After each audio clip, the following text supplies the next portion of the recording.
جو آپ کے استاد ہیں ان کا آپ موازنہ ڈاکٹر اسرار صاحب سے کر رہے ہیں یا مفتی تقی صاحب سے کر رہے ہیں، آپ کو نہیں لگتا، ذرا دل پہ ہاتھ رکھ کے بتائیے گا، ان میں عوامی پرسپشن بے ادب اور با ادب ہونے کا کس کے تعلق سے ہے؟ تو جو عوامی پرسپشن ہے وہ آپ انجینئر کو ایک طرف بٹھا لیں اور ڈاکٹر اسرار صاحب کو دوسری طرف بٹھا لیں، انجینئر کو ایک طرف بٹھا لیں اور مفتی تقی صاحب کو آپ دوسری طرف بٹھا لیں۔ میں کہتا ہوں کہ جو انجینئر کے کمرے میں بیٹھ کر اس سے علم حاصل کر رہا ہوگا نا، وہ بھی یہی کہے گا بھائی مفتی تقی صاحب کی جو زبان ہے وہ زیادہ دھلی صاف ستھری ہے، جیل میں جانے سے پہلے ہاف کمپرومائز ہو، جیل میں آنے کے بعد فل کمپرومائز ہو۔ ایسے آدمی کے بارے میں کہاں تک حسن زن رکھے بھائی؟ حسن زن کا کوئی موقع تو دے ہمیں، ہم تو چاہتے ہیں حسن زن رکھے، وہ بندہ موقع ہی نہیں دیتا۔ مفتی شمائل کی ڈیبیٹ ہوئی، آگ کس کو لگی؟ انجینئر کو۔ بھائی تجھے آگ کیوں لگ رہی ہے؟ بھائی پاکستان میں اگر یہ ڈیبیٹ ہو دونوں کے اوپر 295 سی لگ جاتی اور مفتی شمائل پہ تو 295 اے لگتی۔ یعنی ڈیبیٹ ہوئی ایسی کہ جس کو غیر مسلموں نے جس کے اثر کو محسوس کیا، عرب نے محسوس کیا، عجب نے محسوس کیا، آگ لگی تو ایک ہی جگہ اور وہ ہے جہلم۔ بسم اللہ الرحمن الرحیم۔ السلام علیکم ورحمۃ اللہ وبرکاتہ۔ امید کرتے ہیں کہ آپ تمام بھائی خیر و عافیت سے ہوں گے۔ آخر کار ایک بہت لمبے انتظار کے بعد، اور میرے خیال سے 1-2 سال تو ہونے کو ہیں، لیکن فائنلی مفتی یاسر ندیم الواجدی صاحب ہمارے پروگرام میں موجود ہیں، جو اب تو کسی تعارف کے بالکل بھی محتاج نہیں، کیونکہ ان کے اسٹوڈنٹ نے جس طرح سے ان کا نام پوری دنیا میں روشن کیا ہے وہ بہت ہی قابل تحسین ہے۔ تو بغیر کسی تاخیر کے، بغیر کسی تمہید کے، ہم سب سے پہلے ویلکم کرتے ہیں مفتی صاحب کو۔ السلام علیکم ورحمۃ اللہ۔ مفتی صاحب کیسے ہیں آپ؟ وعلیکم السلام ورحمۃ اللہ، میں بخیر ہوں، آپ بخیر ہیں؟ جی الحمدللہ، بہت شکریہ مفتی صاحب اپنا وقت دینے کے لیے۔ سب سے پہلے مجھ سمیت سب بھائی یہ جاننا چاہ رہے ہوں گے کہ آپ کے نام کے ساتھ مفتی بھی ہے، آپ عالم بھی ہیں، لیکن آپ کے کام جو ہیں وہ مفتیوں والے نہیں ہیں، نہ آپ فتوے دیتے ہیں، نہ فقہی جو اختلافات ہیں اس کے حوالے سے گفتگو کرتے ہیں، بلکہ آپ کا جو میجورٹی کام ہے وہ الحاد کے خلاف ہے، وہ لبرلزم کے خلاف ہے، وہ نظریات کے رد میں ہے۔ تو یہ مفتی ہونے کے باوجود یہ فیلڈ چوز کرنا، کیا یہ بائی چانس تھا یا پھر بائی چوائس تھا؟ بسم اللہ الرحمن الرحیم۔ جب آپ کسی بھی فتوے کی کتاب کو اٹھائیں گے تو اس میں ایک چیپٹر ملے گا آپ کو کتاب العقائد کا، چونکہ جب فتوے آتے ہیں، استفتاء آتے ہیں، سوالات آتے ہیں، تو وہ سوالات صرف اس چیز سے متعلق نہیں ہوتے کہ نماز میں یہ غلطی ہو گئی تو کیا کرنا چاہیے اور طلاق کس طرح واقع ہوگی یا نہیں ہوگی، بلکہ سوالات عقیدوں سے متعلق بھی آتے ہیں۔ بلکہ میں یہ کہوں گا کہ بعض حالات اور زمانوں میں تو ایسے سوالات کی کثرت ہوتی ہے کہ جن کا تعلق عقیدے سے ہے۔ تو مفتی کی جہاں یہ ذمہ داری ہے کہ وہ لوگوں کی عملی رہنمائی کرے کہ شریعت پر کیسے عمل کرنا چاہیے، مفتی کی یہ ذمہ داری بھی ہے کہ وہ لوگوں کی نظریاتی رہنمائی کرے، فکری رہنمائی کرے۔ تو ہم نے یعنی سمجھ لیں کہ فتوے کے ڈپارٹمنٹ میں جو ایک خاص اس کا شعبہ ہوتا ہے، ذیلی شعبہ، اس کو پکڑا ہوا ہے۔ تو کوئی میں باقاعدہ فتاویٰ نہیں لکھتا ہوں، لیکن جو سوالات اس طریقے سے آتے ہیں لائیو ان کا جواب دیتا ہوں، مفتی کا یہ کام ہوتا ہے۔ جی جی، بہت شکریہ، اور ماشاء اللہ ہم خود آپ کے لیے دعائیں کرتے ہیں، اللہ آپ کو سلامت رکھے۔ مفتی صاحب، ابھی حال ہی میں جو مفتی شمائل ندوی صاحب کی جاوید اختر صاحب کے ساتھ ڈیبیٹ ہوئی، اس میں مفتی صاحب نے بہت ہی مدلل انداز کے اندر اپنا استدلال وہاں پر بیان کیا، لیکن میرا سوال یہ ہے کہ اگر مفتی صاحب کا استدلال سننے کے بعد بھی جاوید اختر صاحب خدا پر ایمان نہیں لاتے اور وہ ساری زندگی ایز اے ملحد ہی بسر کرتے ہیں، اور وہ اس دنیا سے بھی رخصت جو ہوتے ہیں تو وہ الحاد پر ہی ہوتے ہیں، تو کل قیامت کے روز کیا کوئی امکان ہے کہ وہ جنت میں جا سکے؟ اگرچہ کہ ان کے وہاں کوئی کانسیپٹ نہیں ہے خدا کے، ایمان کا، آخرت کا، لیکن ہمیں تو یقین ہے کہ ہمیں آخرت میں اٹھنا ہے، ہمارا ایمان ہے، تو کیا کوئی ملحد بھی ایز اے ملحد ہوتے ہوئے جنت میں جا سکتا ہے؟ آپ ماشاءاللہ بہت ساری سٹریمز حسن الیاس صاحب کے ساتھ کر چکے ہیں، ان کے فریم ورک کے مطابق کیا اتمام حجت ہوئی یا نہیں؟ یہ تو اللہ ہی جانتا ہے۔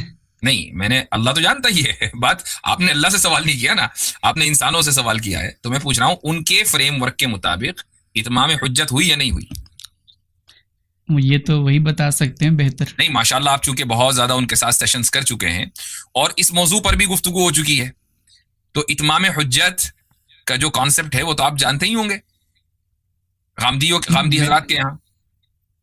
جی جی بالکل، یہ تو وہی آ کے کھل کے بتا سکتے ہیں. میں نے تو جسٹ آپ کے سامنے ایک سوال رکھا ہے کہ آپ کے جو آپ کا اتمام جو حجت، فریم آف اتمام حجت ریفرنس ہے، کسے کہتے ہیں؟ اتمام حجت کسے کہتے ہیں ان کے؟ آ، یہ بھی میرے خیال سے میں اس قابل نہیں ہوں کہ نہیں، ڈیفائن آپ ہے کر پاؤں. قابل، آپ بتا نہیں رہے، قابل ہیں. نہیں نہیں، ایسی بات نہیں ہے. جی ماشاءاللہ آپ کے اندر بڑی قابلیت ہے. تو اور ظاہر ہے کہ جب آپ 20-25 episode, I don't know exactly, لیکن ایک بڑی تعداد ایپیسوڈز کی آپ کسی ایک خاص مکتب فکر کے رہنما کے ساتھ کریں گے، تو ان کا جو کور کانسیپٹ ہے اتمام حجت کا، وہ تو زیر گفتگو آئے گا ہی. تو وہ یقیناً زیر گفتگو آیا بھی ہوگا.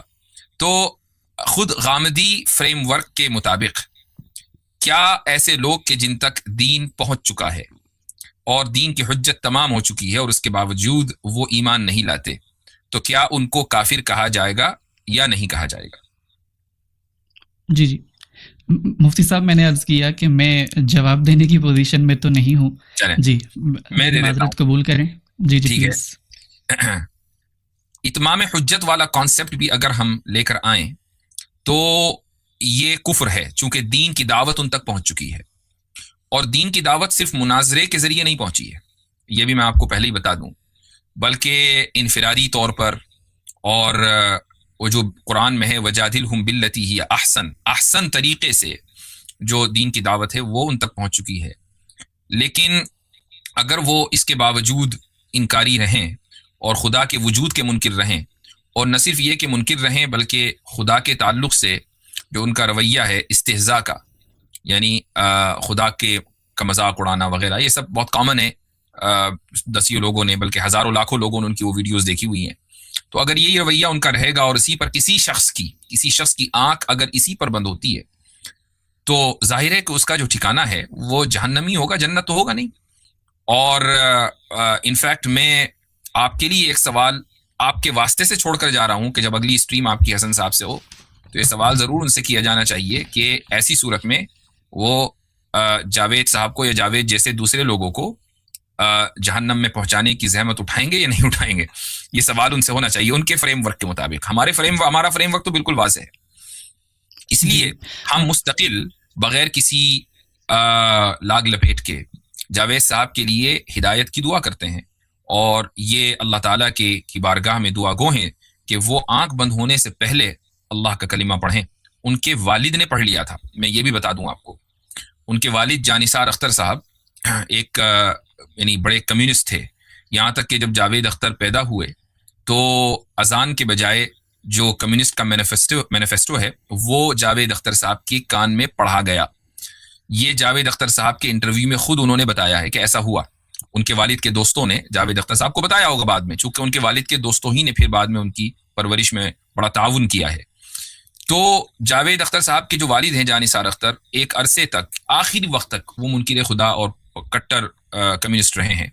لیکن بہت ہی قریب لوگوں کی، جن کا نام ابھی اس وقت لینا مناسب نہیں سمجھتا ہوں میں، انہوں نے خود مجھ سے ذاتی طور پر یہ بات کہی ہے کہ آخر وقت سے پہلے انہوں نے کلمہ پڑھ لیا تھا. تو اگر ایسا ہوا ہے تو اللہ تعالیٰ ان کو جنت نصیب کرے اور جاوید اختر صاحب کو بھی اسی طریقے سے ہدایت دے. جی جی بہت شکریہ مفتی صاحب. مفتی صاحب ایک ڈاؤٹ ہماری چھوٹی سی کلیئر کر دیں کہ جو آپ نے اتمام حجت کی بات کی ہے، تو یہ جسٹ انفارمیشن منتقل کرنا ہی انف ہوتا ہے اتمام حجت کے لیے، یا پھر دل سے انسان سیٹسفائیڈ ہونا چاہیے اس کے بعد اس پر اتمام حجت ہوگی؟ اگر اتمام حجت کا یہ کانسیپٹ ہے تو پھر تو بہت سارے کفار جو نبی کریم صلی اللہ علیہ وسلم کے زمانے میں تھے وہ بھی دل سے سیٹسفائیڈ نہیں ہوئے تھے، پھر تو ان پر بھی اتمام حجت نہیں ہوئی. بات کا پہنچ جانا یہ اتمام حجت ہے، دین کا پہنچ جانا اور انفلٹرڈ طریقے سے پہنچ جانا یہ اتمام حجت ہے. مان لیجئے ایک آدمی اسلام کے بارے میں جانتا تو ہے، لیکن وہ اسلام کے بارے میں نیوز چینل سے جانتا ہے. نیوز چینلز نے اسلام کے بارے میں جو بتا رکھا ہے بس وہی جانتا ہے. اب اسلام کی بات تو اس تک پہنچی، لیکن یہ فلٹرڈ ہو کر پہنچی، غلط طریقے سے ہو کر پہنچی، ڈسٹورٹڈ ہو کر پہنچی. اس کو آپ اتمام حجت نہیں کہیں گے، اس تک اسلام کا پیغام پہنچا ہی نہیں ہے. جی مفتی صاحب ایک بہت بڑے اسکالر ہیں علامہ ناصر الدین البانی صاحب، تو انہوں نے اتمام حجت کے حوالے سے اپنے رسالے میں گفتگو کی ہے. تو انہوں نے یہ فرمایا تھا کہ آج کے دور کے جو اکثر ملحدین ہیں وہ اتمام حجت والے کافر نہیں ہیں، یعنی کہ وہ یہاں پر یہ لازم مان رہے ہیں کہ غیر مسلم بھی جنت میں جا سکتے ہیں، اور اسی چیز کو ایک اور مفتی صاحب ہیں، مفتی کامران شہزاد صاحب، میں ان کو استاذ بھی مانتا ہوں. انہوں نے بڑے خوبصورت انداز میں یہ چیز ایکسپلین کی تھی کہ اتمام حجت کی جو پہلی شرط ہے وہ یہ ہے کہ جس طرح سے پیغمبر نے اتمام حجت کیا تھا ویسے ہی اتمام حجت ہو جائے. یہ اور شرط وہ کہاں ہے؟ مزید یہ بھی جی وہ مفتی صاحب نے بیان کی تھی. جی مطلب یہ تو ایک دعویٰ ہوا نا، دلیل کدھر ہے؟ جی چلیں وہ ہم انشاءاللہ ان سے سوال کریں گے. اس کے ہاں بعد جو سب سے امپورٹنٹ سٹیٹمنٹ تھی وہ یہ تھی کہ جس شخص پر جس بات میں حجت ثابت ہو جائے اسی پر اس کا حساب ہوگا. تو اس چیز کو آپ کیسے دیکھتے ہیں؟ نہیں، اس چیز کو جب تک کہ میرے سامنے دلائل نہیں آئیں گے میں اس کا جواب کیسے دوں گا؟ مجھے ایک تو یہ معلوم نہیں کہ انہوں نے کس کانٹیکس میں یہ بات کہی ہے. آپ نے بن باز کے تعلق سے جو بات کی ہے، مجھے نہیں معلوم کہ آپ نے کہاں سے ان کی بات پڑھی ہے کہ اکثر ملحدین کے اوپر اتمام حجت نہیں ہوا. کس سیاق و سباق میں وہ یہ بات کہہ رہے ہیں؟ ملاحدہ کے اوپر ہی تو سب سے زیادہ اتمام حجت ہوا ہے، خصوصاً وہ ملاحدہ، وہ ملحدین کے جو اسلام کے انکاری ہیں. مان لیجئے کچھ ملحدین ایسے ہیں کہ جو کرسچینٹی چھوڑ کر ملحد ہو گئے، یہودیت چھوڑ کر ملحد ہو گئے، ان کو اسلام کا پتہ ہی نہیں ہے. تو آپ کیا کہیں گے؟ آپ یہ کہیں گے بھائی ان کے اوپر اتمام حجت ہوا نہیں، ان کو اسلام کا پتہ ہی نہیں ہے، وہ تو کرسچینٹی کو سمجھ رہے تھے خدا کا پیغام، اور کرسچینٹی کو وہ غلط سمجھتے ہیں، ہم بھی غلط سمجھتے ہیں. لیکن اگر کوئی شخص اسلام کو جان بوجھ کر یا اسلام کو پریکٹس کر رہا تھا اچھا خاصا اور اس کو چھوڑ کر وہ اسلام سے نکل گیا، قرآن کو جان بوجھ کر پڑھنے کے باوجود جانتے بوجھتے وہ اسلام کو چھوڑ کر چلا گیا، تو اس پر تو اتمام حجت ہو چکی ہے. اگر واقعی بن باز صاحب نے یہ بات کہی ہے تو ایسا ہو سکتا ہے کہ ان کے سامنے ایسے ملاحدہ نہ ہوں جو اسلام ترک کر کے گئے ہوں اور انہوں نے الحاد کو اختیار کر لیا ہو. جی بہت شکریہ مفتی صاحب. مفتی صاحب اسی ڈیبیٹ کے اندر ہم نے ایک اور چیز دیکھی کہ مفتی شمائل ندوی صاحب نے ڈیبیٹ کے دوران جاوید اختر صاحب کو آئی لو یو کہا، تو اس پر بہت سے لوگوں نے ان کو اپریشیٹ بھی کیا، اور اسی کے ساتھ بہت سے لوگوں نے یہ چیز بھی بیان کی تھی ان کے حوالے سے کہ انہوں نے ڈیبیٹ کرنے کے بعد جاوید اختر صاحب کے ہاتھوں کا بھی بوسہ لیا تھا، جبکہ ایسا نہیں ہے، وہ اس چیز کو کلیریفائی کر چکے ہیں. لیکن میرا سوال یہ ہے کہ اگر کسی ملحد کو آئی لو یو کہا جائے تو کیا اسلام کے نزدیک کوئی قباحت ہے؟ اور اسی کے ساتھ یہ بھی بتائیے گا. جی پلیز. میرے خیال سے یہ سوالات جو بہت ہی پرٹیکولر نوعیت کے ہیں، یہ سوالات تو آپ مفتی شمائل صاحب سے کریں نا. یعنی اگر آپ یہ سمجھ رہے ہیں کہ ان کا ایک ایک لفظ جو ہے اس کی ذمہ داری میری ہے، تو چونکہ وہ میرے شاگرد ہیں تو پھر تو آپ اس سے کر سکتے ہیں. لیکن اگر ایسا نہیں ہے تو کچھ ذمہ داری ان کے اوپر بھی تو ڈالیں. رہی یہ بات کہ انہوں نے واقعی جاوید اختر صاحب کی دستبوسی کی تھی یا نہیں کی تھی، حقیقتاً میری بھی ان سے اس تعلق سے کوئی تفصیلی بات نہیں ہوئی. تفصیلی کیا، اجمالی بھی بات نہیں ہوئی. حالانکہ بڑا ٹائم گزرا اس کے بعد ساتھ میں نے پوچھا ہی نہیں. یہاں تک کہ اتفاق دیکھیں آپ کہ آج ہی ایک ویڈیو میرے سامنے آئی کہ وہ ایک صاحب کو انٹرویو دے رہے ہیں اور وہ یہ کہہ رہے ہیں کہ میں نے دستبوسی کی ہی نہیں. تو اور وہ اس طریقے سے، اور یہ تو میرے سامنے کی بات ہے کہ جب ڈیبیٹ ختم ہوئی تو سب لوگ ایک دم اسٹیج کی طرف بڑھے، ایک دم شور ہو گیا. تو وہ ان کا کہنا یہ تھا کہ میں جھکا، جاوید صاحب کیا بات کہہ رہے ہیں، جھکا اور پیچھے سے فوٹو لے لیا، اس کو لوگوں نے سمجھا کہ دستبوسی کی ہے. ہاتھ ضرور ملایا، تو ہاتھ ملانے میں تو کوئی حرج نہیں ہے. تو یہ تو بات ہے دستبوسی کی.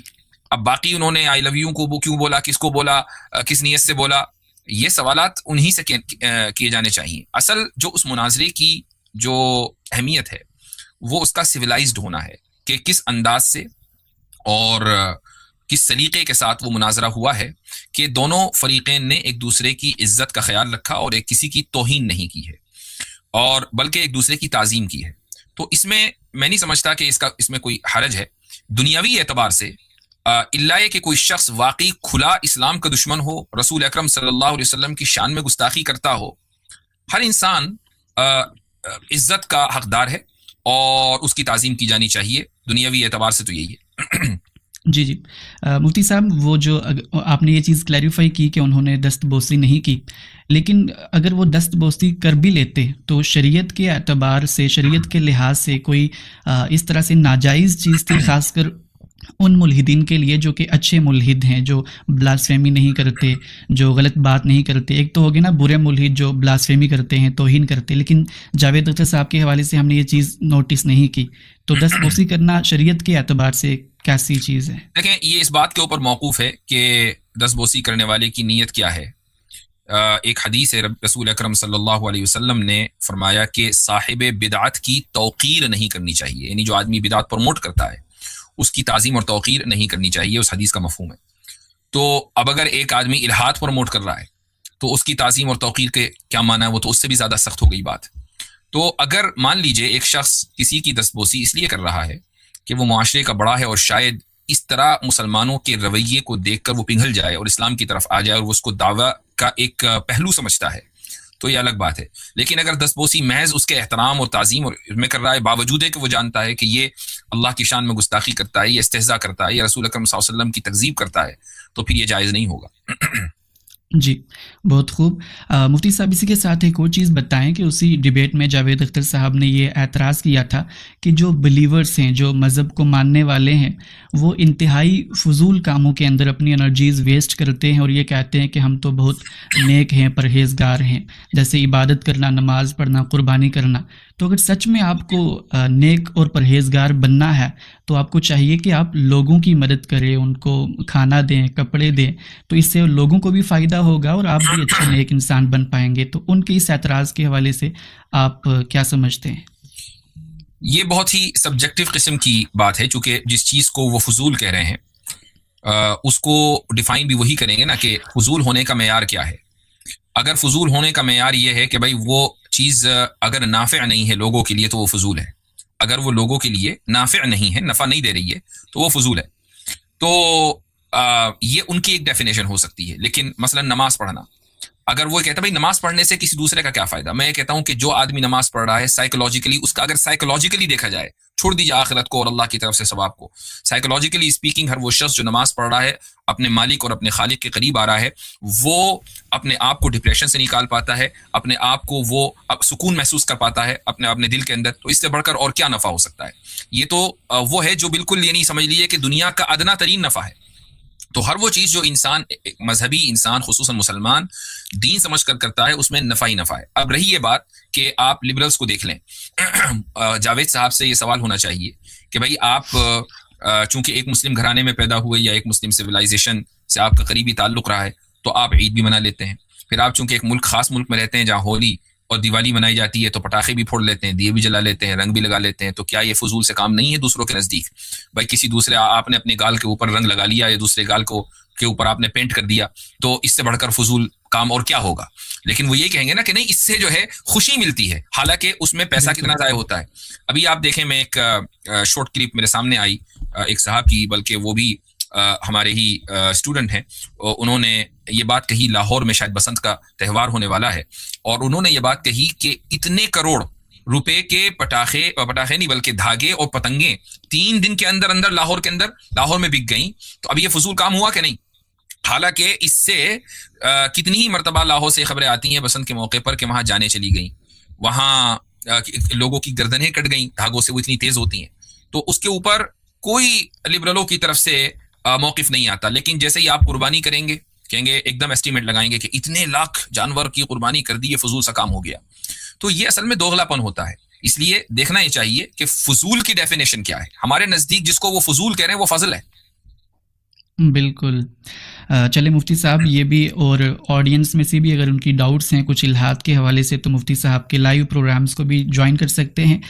مفتی صاحب، اب ہم چلتے ہیں اپنے پروگرام کے اگلے سیگمنٹ میں، اور یہاں پر میں سوال کرنا چاہوں گا کہ ابھی حال ہی میں کچھ عرصہ پہلے ہمارے استاذ محترم انجینئر محمد علی مرزا صاحب پر پاکستان میں ایک کنٹروورشل سٹیٹمنٹ کی بنیاد پر گستاخی کا فتویٰ لگایا گیا، اور اس پر ان کے بعد 295C بھی لگائی گئی. ان کی گرفتاری کے بعد مفتی طارق مسعود صاحب اور دیگر اسکالرس نے نہ صرف ویڈیو کے اندر بلکہ باقاعدہ تحریری فتوے لکھ کر انجینئر صاحب کے دفاع کیا، اور یہ کہا کہ انجینئر صاحب نے گستاخی نہیں کی. اور اس میں سب سے بڑا نام جامعہ بنوریا، ایک بہت بڑا ادارہ ہے، انہوں نے بھی فتویٰ دیا. ابھی تک ہم نے آپ کی رائے اس کے حوالے سے نہیں سنی کہ کیا آپ کے نزدیک؟ میں نے کئی مرتبہ اس تعلق سے رائے دی ہے، ایک مرتبہ نہیں متعدد مرتبہ میں نے رائے دی ہے. میں نے یہ بات کہی ہے کہ میں اس کو گستاخی نہیں مانتا ہوں. گستاخی ایک بڑا ورڈ ہے، میں اس کو بے ادبی مانتا ہوں. جو کہنے کا طریقہ ہے اس کو بہتر کیا جا سکتا تھا، لیکن آپ کے استاذ محترم جو ہیں وہ کہنے کے طریقے سے واقف نہیں ہیں. سارا مسئلہ ہی یہی ہے.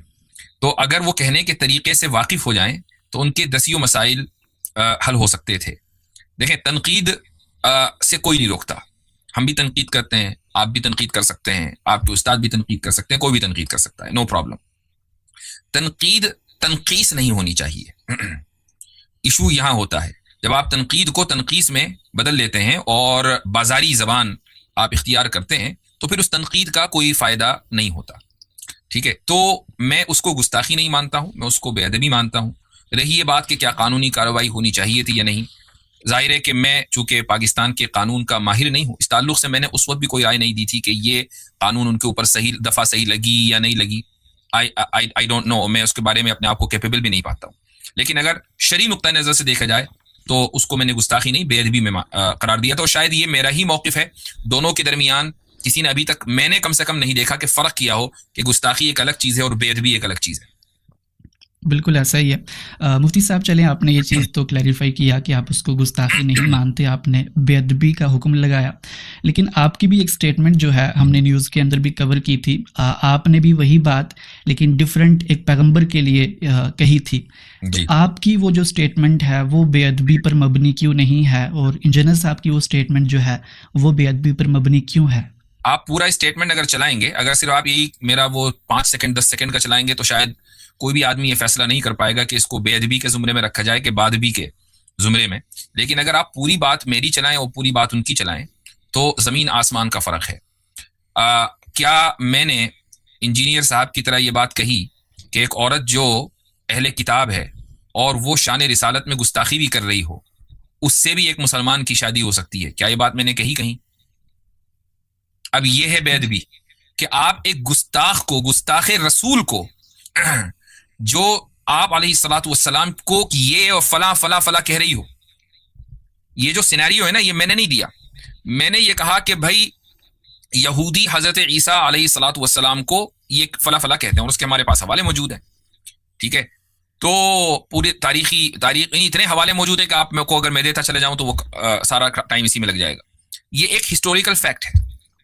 انجینئر صاحب کیا کہہ رہے ہیں؟ ہسٹوریکل فیکٹ نہیں بیان کر رہے ہیں, ایک سمجھ لیں ہائپوتھیٹیکل سچویشن بیان کر رہے ہیں. اس ہائپوتھیٹیکل سچویشن میں وہ ایک عورت کی زبان سے جو ایگزسٹ نہیں کرتی, کہیں اللہ عالم کہاں ان کے دماغ میں ایگزسٹ کرتی ہے, اس سے وہ فلاں فلاں فلاں الفاظ آپ علیہ الصلوۃ والسلام کی شان میں نکلوا رہے ہیں. تو اب مجھے بتائیں کہ کیا یہ دونوں اسٹیٹمنٹ ایکول ہے؟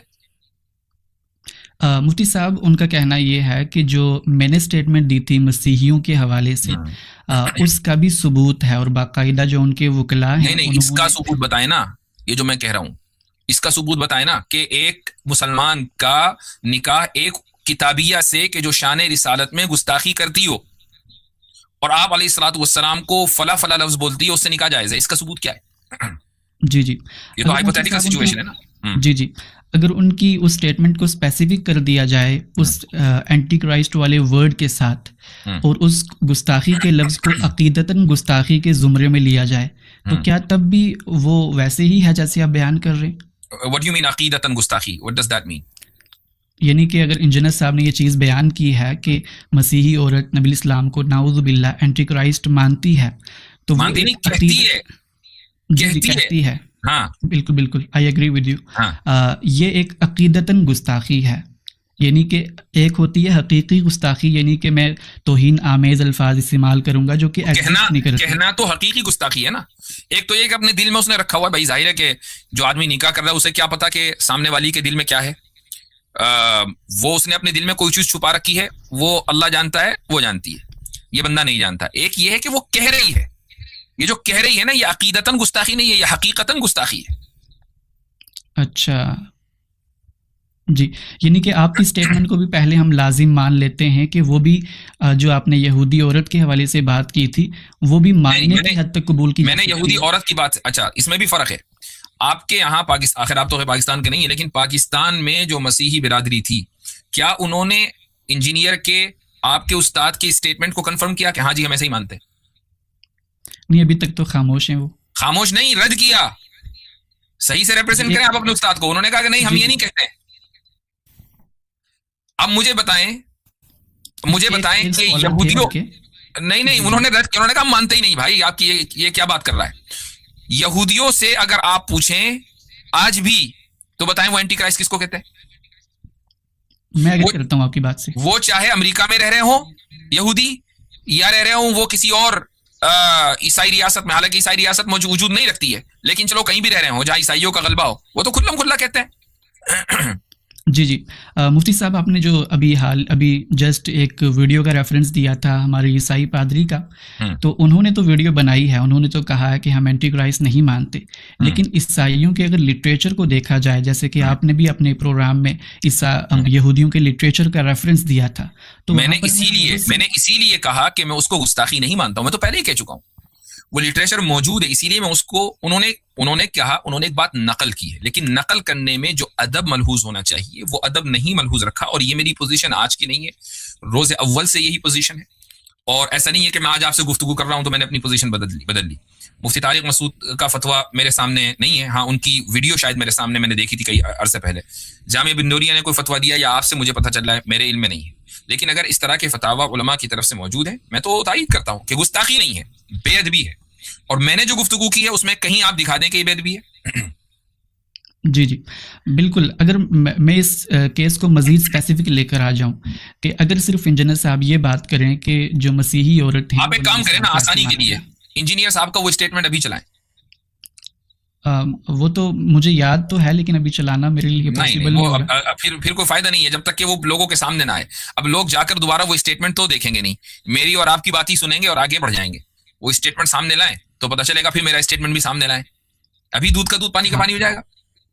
نہیں، بات تو صحیح ہے آپ کی، لیکن میرے لیے پاسبل نہیں ہوگا۔ چلے ہم اس کو کوئی بات نہیں، لیکن اب یہ مت کیجئے گا کہ بعد میں ایڈیٹنگ کر کے دونوں لگا دے، چونکہ مجھے پھر کہنے کا کوئی موقع نہیں ملے گا۔ ہاں بالکل نہیں، میں اس چیز کا خاص خیال رکھتا ہوں۔ جی بہرحال جی، ہم اس کو یہیں پہ کنکلوڈ کرتے ہیں، ہم اگلے سوالات کی طرف چلتے ہیں۔ جو آپ نے اپنی اسٹیٹمنٹ کے حوالے سے وضاحت دی تھی، اس میں آپ نے یہ کہا تھا کہ میں نے جو اسٹیٹمنٹ دی تھی یہودیوں کے حوالے سے، وہاں پر نعوذ باللہ اور الیاعوذ باللہ جیسے کلمات استعمال کیے تھے، اور یہ چیز اور یہ کلمات جو ہے آپ کی اسٹیٹمنٹ کو بے ادبی پر مبنی ہونے سے بچاتے ہیں، اور آپ نے جی بالکل۔ لیکن میرا سوال یہ ہے، ڈاؤٹ یہ ہے کہ کیا نقل کفر سے پہلے اس طرح کے جو جملے ہیں نعوذ باللہ الیاعوذ باللہ کرنے سے پہلے اللہ پاک نے ہمیں یہ پابند کیا ہے کہ جب کبھی بھی ہم نقل کفر کریں گے تو یہ جملے استعمال کرنے؟ ضروری نہیں ہے کہ ہر چیز قرآن میں موجود ہو۔ ہمارے یہاں ایک جو سمجھ لیجئے کہ شریعت کے جو مصادر ہیں ان میں قرآن کے علاوہ سنت مصدر ہے، اسی طریقے سے اجماع مصدر ہے، عرف مصدر ہے۔ تو لوگوں کا جو عرف ہے، خصوصاً جب معاملہ ادب کا آتا ہے تو ادب کے امور عرف سے طے ہوتے ہیں۔ ہمارا جو مسلمانوں کا عرف ہے، اور صرف انڈین پاکستانی مسلمانوں کا نہیں، پوری امت مسلمہ کا جو عرف ہے، اس لیے میں اس کو اگر اجماع کہوں تو غلط نہیں ہوگا، وہ یہ ہے کہ جب ہم اس طرح کی باتیں خصوصاً رسول اکرم صلی اللہ علیہ وسلم کے حوالے سے نقل کرتے ہیں کہ جس سے کفر لازم آ رہا ہے، تو اس میں عیاذ باللہ العیاذ باللہ ضرور نقل کرتے ہیں۔ اب آپ یہ کہ قرآن میں تو ہے نہیں، تو قرآن کا قائل تو اللہ ہے نا، وہ کائیں کو العیاذ باللہ کہے گا؟ یہ تو ہمارے لیے ہے ادب۔ جی جی، ایک اور چیز کلیئر کر دیں کہ جو ہمارے علماء کرام ہیں، روایتی علماء کرام ہیں، مفتی تقی عثمانی صاحب نے بھی ایک کتاب لکھی ہے بائبل سے قرآن تک، اسی طرح سے اعلیٰ حضرت نے بھی اپنی کتابوں کے اندر جب نقل کفر کیا ہے تو وہاں پر یہ آپ والی شرائط کو ملحوظ خاطر نہیں رکھا۔ ایون ڈاکٹر اسرار علیہ رحمہ کی ایک ویڈیو موجود ہے، وہاں پر بھی وہ آپ والی بات کرتے ہیں یہودیوں کے حوالے سے، لیکن وہ بھی یہ الیاعوذ باللہ نعوذ باللہ جیسے کلمات استعمال نہیں کر رہے، کہ تو کیا اب وہ بھی نبی اسلام کے بے ادب ہوں گے؟ نہیں، بالکل نہیں۔ ان کتابوں میں، حالانکہ اس وقت مفتی تقی صاحب کی جو کتاب ہے، کیا نام بتایا آپ نے؟ بائبل سے قرآن تک۔ بائبل سے قرآن تک، اگر آپ اس کے مقدمے ہی کو دیکھ لیں گے، ٹھیک ہے، اسی کتاب کے مقدمے میں، اب اس کے اندر مان لیجیے 1000 کفر لکھے ہوئے ہیں عیسائیوں کے، تو اب 1000 مرتبہ تو العیاذ باللہ نہیں آئے گا نا۔ لیکن اگر اجمالاً مان لیجیے کسی بات کو ایک شخص یہ نقل کرتا ہے کہ عیاذ باللہ مسیحیوں کے یہ کفری عقیدے ہیں، اور یہاں ہم ان کا جواب دیں گے، تو بس کافی ہو گئی بات، چونکہ اسی کتاب میں لکھی ہوئی ہے۔ تو ایک جگہ نہیں، 10 جگہ مفتی تقی صاحب نے یہ بات لکھی ہوگی۔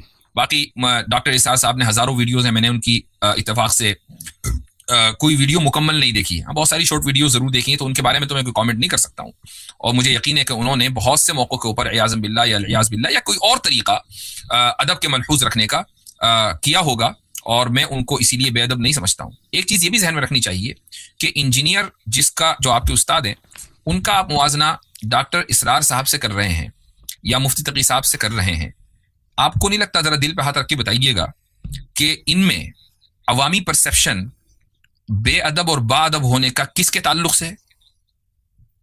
جی جی، میں سمجھ رہا ہوں۔ نہیں سمجھ نہیں رہے، ذرا بتا بھی دیں۔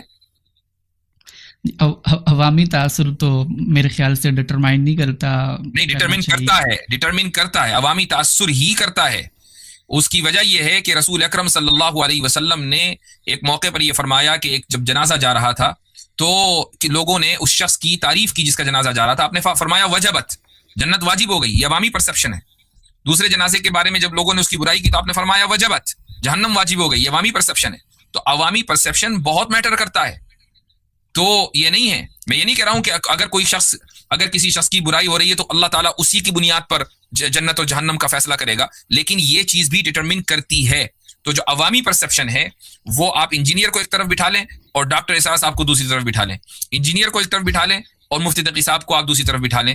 دنیا میں کہتا ہوں کہ جو انجینئر کے کمرے میں بیٹھ کر اس سے علم حاصل کر رہا ہوگا نا، وہ بھی یہی کہے گا بھائی مفتی تقی صاحب کی جو زبان ہے وہ زیادہ دھلی صاف ستھری ہے، ان کے یہاں دوسروں کی تنقیص نہیں کی جاتی ہے. ڈاکٹر اسرار صاحب کے یہاں دوسروں کی تنقیص نہیں کی جاتی ہے، باوجود کہ بہت سے علماء نے ان سے اختلاف کیا، لیکن انہی علماء کے اساتذہ کو وہ شیخین کے نام سے یاد کرتے تھے. اس میں ایک شیخ الاسلام مولانا شبیر احمد عثمانی اور دوسرے شیخ الہند مولانا محمود حسن دیوبندی ہیں. تو جبکہ انہی کے شاگرد ڈاکٹر اسرار صاحب سے بہت سے یعنی تفسیری امور کے اوپر اختلاف کرتے تھے، اور یہ اختلاف تو امت میں چلتا ہی رہے گا. تو اختلاف اس طریقے سے ہوتا ہے، آستینے چڑھا کے گالیاں دے کر اختلاف نہیں ہوتا بھائی. تو جس آدمی کی زندگی بے ادبی سے عبارت ہو، یہاں پر آپ اس کے ادب کا ڈیفینڈ کر رہے ہیں. جی جی میں سمجھ گیا. آپ نے ایک بات کی تھی کہ آپ نے ڈاکٹر اسرار علیہ رحمہ کی ساری ویڈیوز تو نہیں دیکھی، لیکن یہ حسن ظن رکھتے ہیں کہ انہوں نے نعوذ باللہ الیاعوذ باللہ جیسے کلمات استعمال کیے ہوں گے. تو کیا یہ حسن ظن انجینئر صاحب کے حوالے سے بھی رکھا جا سکتا ہے؟ کیسے کروں؟ ایک میں نے پہلے ہی کہہ دیا کہ پوری زندگی جس آدمی نے بے ادبی ہی کی ہو، تنقید کے نام پر تنقید کی ہو، جیل میں جانے سے پہلے ہاف کمپرومائز ہو، جیل میں آنے کے بعد فل کمپرومائز ہو، ایسے آدمی کے بارے میں کہاں تک حسن ظن رکھے بھائی؟ بالکل میں آپ کی بات سے اگری کرتا ہوں کہ وہ بزرگوں اور بابوں حسن ظن کا کوئی موقع تو دے ہمیں، ہم تو چاہتے ہیں حسن ظن رکھے، وہ بندہ موقع ہی نہیں دیتا. جی جی لیکن رسول اللہ صلی اللہ علیہ وسلم. اب مجھے ایک بات بتائیں، سن لیجئے، مفتی شمائل کی ڈیبیٹ ہوئی، آگ کس کو لگی؟ انجینئر کو. بھائی تجھے آگ کیوں لگ رہی ہے؟ بھائی پاکستان میں اگر یہ ڈیبیٹ ہو دونوں کے اوپر 295 سی لگ جاتی، اور مفتی شمائل پہ تو 295 اے لگتی. اب مجھے بتائیں کہ جب یہ بات غلط ثابت ہو گئی کہ مفتی شمائل نے دستبوسی کی ہے، تو بھائی پوری عمارت آپ کی تو ڈھہ گئی نا. تو آپ ایک پبلک پلیٹ فارم پہ جہاں آپ کو ملینز آف لوگ دیکھ رہے ہیں اور آپ دعویٰ کرتے ہیں کہ سارے ملینز لوگ میرے شاگرد ہیں، وہاں بیٹھ کر آپ جھوٹی بات کیوں کر رہے ہیں؟ اور اگر کرنی ہے تو پہلے تحقیق کریں. اب دیکھیں ڈاکٹر اسرار کے تعلق سے میں نے کوئی کہا تو نہیں کہ ہاں یا نہ، میں نے کہا میں نے دیکھا نہیں، آئی ڈونٹ نو. تو بالکل مجھے معلوم ہے کہ اس ویڈیو کو لاکھوں میں نہیں تو ہزاروں میں تو دیکھیں گے ہی. یہ طریقہ ہوتا ہے گفتگو کرنے کا. تو آپ ذمہ دار، آپ یعنی ڈیبیٹ ہوئی ایسی کہ جس کو غیر مسلموں نے جس کے اثر کو محسوس کیا، عرب نے محسوس کیا، عجب نے محسوس کیا. آگ لگی تو ایک ہی جگہ اور وہ ہے جہلم. ایسا کیوں ہوا؟ مجھے آپ جواب دیں اس کا کہ آپ کے استاد محترم کس ڈائریکشن میں جا رہے ہیں، کیوں کمپرومائز؟ اندازہ کہ شاید ان کو جو ہے وہ غلط خبر پہنچائی گئی کہ انہوں نے دست بوسی کی ہے، جبکہ یہ حقیقت پر مبنی نہیں تھی. اگر یہاں ہے نا تو بھائی صاحب پھر بہت ساری چیزیں ان کو غلط ہی بتائی گئی ہیں اور انہی کو چلا رہے ہیں وہ. جی چلیں بہت شکریہ مفتی صاحب. ایک اور چیز میں ڈسکس کرنا چاہ رہا ہوں کہ کیا آپ کے نزدیک یہودی اور عیسائی عورت سے آج کی ڈیٹ میں شادی کی جا سکتی ہے؟ یہودی اور عیسائی اگر پریکٹسنگ ہیں، یعنی وہ یہودیت اور عیسائیت کو مانتے ہیں، تو بالکل ان سے نکاح کا جواز ہے. ہاں سویلائزیشنلی یعنی اس کو آپ کلچرلی کیسے دیکھتے ہیں. مثلا ایک کتاب ہے احکام القرآن امام جساس کی، اور اس میں انہوں نے، یہ کوئی بہت عرصہ پہلے میں نے یہ پڑھا تھا، اس لیے ہو سکتا ہے کہ حوالہ میرے ذہن میں نہ ہو، عبداللہ ابن عمر یا عبداللہ ابن عمر ابن العاص رضی اللہ عنہما میں سے کسی ایک کا فتویٰ ابو بکر جساس نے احکام القرآن میں نقل کیا ہے، سورہ مائدہ کی اس آیت کے تحت کہ جہاں اہل کتاب سے نکاح کی اجازت دی گئی ہے.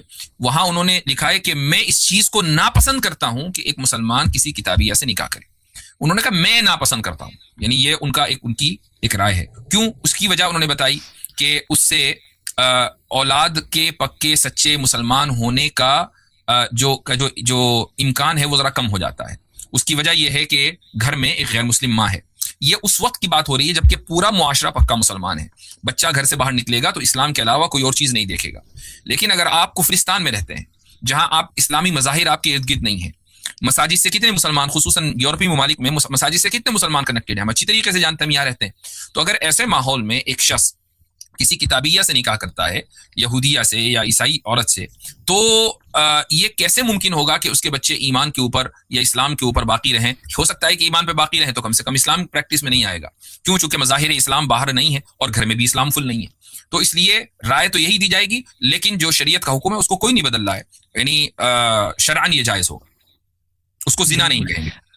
جی جی، ایک چیز آپ نے یہ فرمائی تھی شروع میں کہ پریکٹسنگ یہودی اور عیسائی عورت ہو تو اس سے شادی کی جا سکتی ہے. جی، تو پلیز کیا آپ ہمیں تھوڑا سمپل کر کے بتا سکتے ہیں کہ پریکٹسنگ یہودی اور پریکٹسنگ کا عیسائی مطلب یہ ہے کہ بہت بڑی تعداد عیسائیوں کی ہے جن کو ہم دیکھتے ہیں اپنے ارد گرد ماحول میں کہ وہ اپنے آپ کو عیسائی اس لیے کہتے ہیں کہ وہ عیسائی گھر میں پیدا ہو گئے. لیکن اگر آپ ان سے کہیں کہ اچھا تو کیا آپ ٹرینٹی میں بلیو کرتے ہیں، کیا آپ حضرت عیسیٰ کو مانتے ہیں، کیا آپ حضرت عیسیٰ کو گاڈ ہی صحیح کچھ مانتے ہیں؟ کہ نہیں ہم کچھ نہیں مانتے، ہم کرسمس بنا لیتے ہیں بس. اس حد تک ہم عیسائی ہیں. تو یہ لوگ دراصل ملحد ہیں. یہ ایسا ہی ہے کہ اگر کوئی شخص اسلام چھوڑ دے لیکن عید کے دن کا شیر نہ چھوڑے، تو بھائی اب آپ اس کو یہ کہیں گے کہ اب اس کو آپ اس وجہ سے مسلمان تو نہیں کہیں گے نا، یہ کہیں گے ملحد ہو گیا. شیر کھا کے کوئی آدمی مسلمان نہیں ہوتا. تو ایسے ہی بہت سارے شیر خور عیسائیوں میں بھی ہیں، تو وہ بس کرسمس کی حد تک کے عیسائی ہیں، باقی وہ عیسائی نہیں ہیں. تو ان کو آپ ملحد کے زمروں میں رکھیں گے، ان سے جائز نہیں ہے نکاح کرنا. جی، جو آپ نے شروع میں یہ اسپیسیفکلی بتایا کہ جو لوگ جو عیسائی ٹرینٹی میں بلیو کرتے ہیں، تو میں کنفرم کرنا چاہوں گا کہ ایسے عیسائیوں سے بھی شادی کرنا جائز ہے اسلام میں؟ ایسے عیسائی تو خود قرآن کے نزول کے وقت موجود تھے. اللہ تعالیٰ نے ان کی تردید کی ہے کہ تم ولا تقولوا ثلاثہ، کہ تم تین کیوں کہتے ہو؟ حضرت عیسیٰ علیہ الصلوۃ والسلام کو اللہ کا بیٹا کیوں کہتے ہو؟ حضرت مریم کو خدا کیوں مانتے ہو؟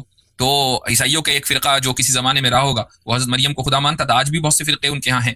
تو کہنے کا مقصد یہ ہے کہ عیسائیوں کے وہ عقائد کے جن کو جو آج موجود ہیں، قرآن نے تو ان کی تردید کی ہے. اس کے باوجود مسیحیوں سے اور عیسائی خواتین سے نکاح کو جائز قرار دیا.